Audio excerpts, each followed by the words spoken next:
Hi friends, ఈరోజు మన ఛానల్లో ఎంతో టేస్టీగా తయారు చేసుకుని ఈవినింగ్ స్నాక్గా వెజ్ పఫ్స్ ఎలా ప్రిపేర్ చేసుకోవాలో చూద్దామండి.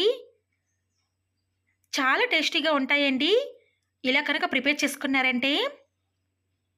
అయితే ఈ వెజ్ పఫ్స్ను ఎలా ప్రిపేర్ చేసుకోవాలో వీటి ప్రాసెస్ ఏంటో ఇప్పుడు చూద్దాం. ముందుగా దీనికోసం ఒక బౌల్ని తీసుకొని దానిలోకి 1.5 కప్పు వరకు మైదా పిండిని వేసుకోవాలి. తర్వాత దానిలోకి 1/2 స్పూన్ సాల్ట్, 1 స్పూన్ గీ కూడా వేసుకొని తర్వాత వాటిని మిక్స్ చేసుకోవాలి. అలాగే కొంచెం కొంచెం వాటర్ని వేసుకుంటూ దానిని సాఫ్ట్గా ఉండేలాగా చపాతీ ముద్దలాగా ప్రిపేర్ చేసుకోవాలి.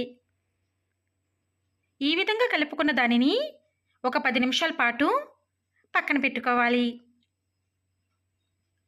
తర్వాత ఒక బౌల్ని తీసుకొని దానిలోకి 2 స్పూన్ల మైదా పిండిని వేసుకోవాలి. అలాగే 1 స్పూన్ ఆయిల్ని కూడా వేసుకొని రెండింటిని బాగా కలిసేలాగా మిక్స్ చేసుకోవాలి.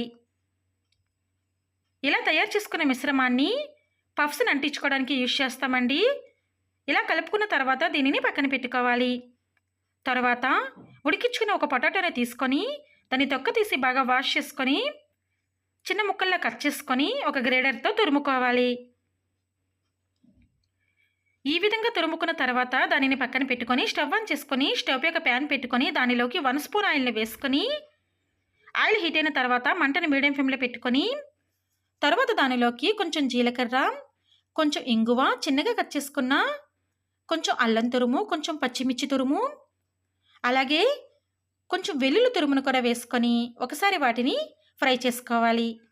తర్వాత దానిలోకి చిన్నగా కట్ చేసుకున్న కొన్ని ఆనియన్స్ని కూడా వేసుకొని ఒక 2 నిమిషాల పాటు ఆనియన్స్ని బాగా ఫ్రై చేసుకోవాలి.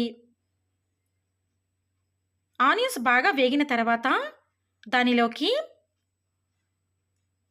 కొన్ని పచ్చి బఠానీ, కొన్ని స్వీట్ కార్న్ కూడా వేసుకొని ఒకసారి కలుపుకొని అలాగే ఉడికించుకున్న తురుముకుని పెట్టుకున్న పొటాటో తురుమును కూడా వేసుకోవాలి. తర్వాత దానిలోకి కాస్త కొత్తిమీర, 1/2 స్పూన్ పసుపు, 1/2 స్పూన్ కారం, 1/2 స్పూన్ సాల్ట్ను కూడా వేసుకొని అవన్నీ బాగా కలిసేలాగా మిక్స్ చేసుకోవాలి. అలాగే 1/2 స్పూన్ గరం మసాలా, 1/2 స్పూన్ చాట్ మసాలాను కూడా వేసుకొని అదంతా బాగా కలిసేలా మిక్స్ చేసుకొని దీనిని స్టఫింగ్ కోసం పక్కన పెట్టుకోవాలి.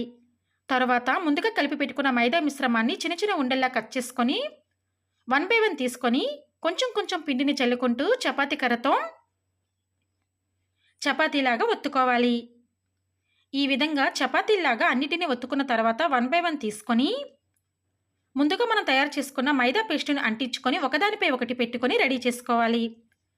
ఇలా ఈక్వల్గా అడ్జస్ట్ చేసుకొని తీసుకున్న తర్వాత ఒక నైఫ్తో దానిని 4 పార్ట్స్ లాగా కట్ చేసుకోవాలి. ఇదే ప్రాసెస్లో అన్నిటినీ కూడా కట్ చేసుకొని ప్రిపేర్ చేసుకొని 1 బై 1 పీసెస్ని తీసుకొని మధ్యలో ముందుగా రెడీ చేసుకున్న స్టఫింగ్ని పెట్టుకొని దానిని మైదా పిండితో స్లైడ్స్ను అంటించుకొని ఒకదానిపై ఒకటి పెట్టుకొని వీడియోలో చూపించిన విధంగా క్లోజ్ చేసుకొని పఫ్ లాగా ప్రిపేర్ చేసుకోవాలి. చూసారు కదండి, ఇదే ప్రాసెస్లో మనం కట్ చేసి పెట్టుకున్న 1 పీస్ మీద స్టఫింగ్ని పెట్టుకొని ఇంకో పీస్ అనేది మనం పైన అంటించుకోవాలి.